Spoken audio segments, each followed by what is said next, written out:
Zibù è il tempo che si spezza. Episodio 4. Zibù camminava sul sentiero nel bosco quando all'improvviso si bloccò. Davanti a lui tutto era immobile, troppo immobile. Rami fermi, aria trattenuta, perfino le foglie parevano avere paura di frusciare. Zibù fece un passo, poi un altro e sentì che qualcosa non tornava. Incrociò le braccia e sussurrò.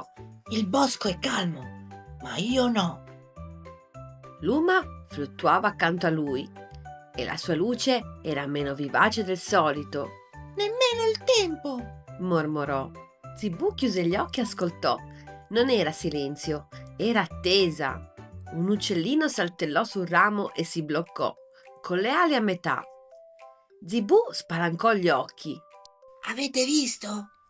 Poi, di colpo, l'uccellino ripartì, volando via troppo veloce. Zibù sentì un brivido. Oggi il tempo non funzionava più come prima.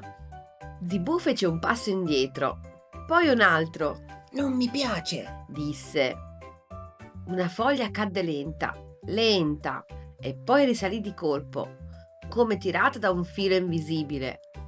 Un uccellino volò a scatti, avanti e indietro, come se il cielo lo strattonasse. Poco più indietro, Grimbo osservava serio, senza il solito sorriso furbo.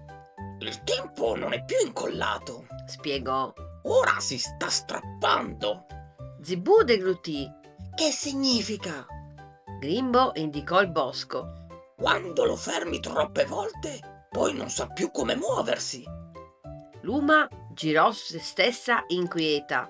Sta perdendo il ritmo. All'improvviso il terreno sembrò allungarsi sotto i piedi di Zibù. Un passo lunghissimo, poi uno cortissimo. Poi inciampò, Il tempo si è rotto. esclamò tremando. Zibù si voltò di scatto. Dobbiamo tornare al villaggio. Subito. Partì di corsa. Luma lo seguì, ma volava a singhiozzi, avanti, poi indietro, poi ferma per un istante.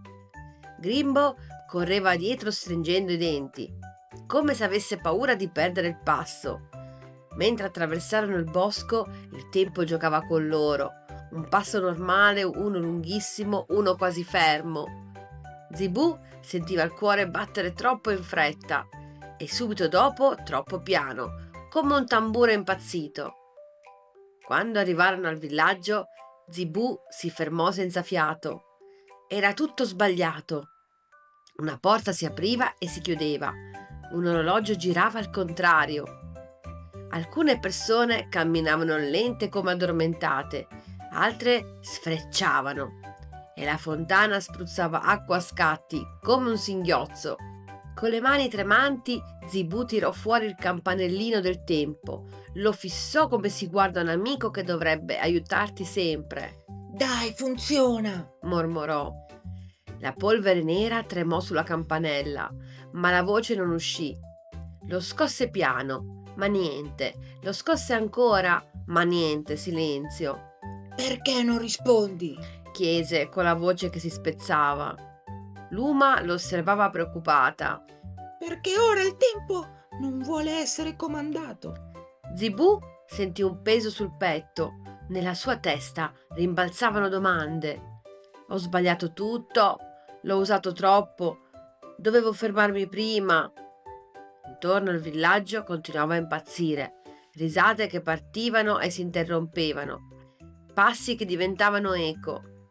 Grimbo si avvicinò e posò una mano sulla spalla di Zibù. Hai fatto la cosa giusta, Disse piano. ma una scelta sola non basta per sistemare il tempo. Zibù alzò lo sguardo. Allora cosa facciamo? Grimbo alzò lo sguardo al cielo. Le nuvole correvano a velocità diverse, come se ognuna seguisse un orologio tutto suo. Esiste un luogo Disse. dove il tempo si aggiusta da solo. Zibù lo fissò. Un altro bosco? Grimbo scosse la testa. No, posto che il tempo teme. La luce di Luma sbiancò appena. Il crocevia! In quell'istante il campanellino vibrò.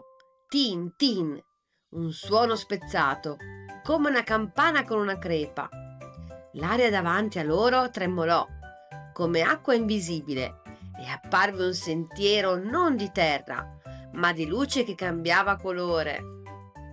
Zibù fece un passo indietro, poi guardò il villaggio, poi guardò Luma e Grimbo. Strinse il campanellino. Se non lo facciamo noi, il tempo non si aggiusterà. Fece un passo avanti. Il mondo trattenne il respiro e Zibù entrò nel crocevia. A volte, quando qualcosa si rompe, non basta aggiustare in fretta. Bisogna fermarsi, ascoltare e scegliere con coraggio, rispettando il ritmo delle cose. Alla prossima avventura! Vi aspettiamo in tantissimi!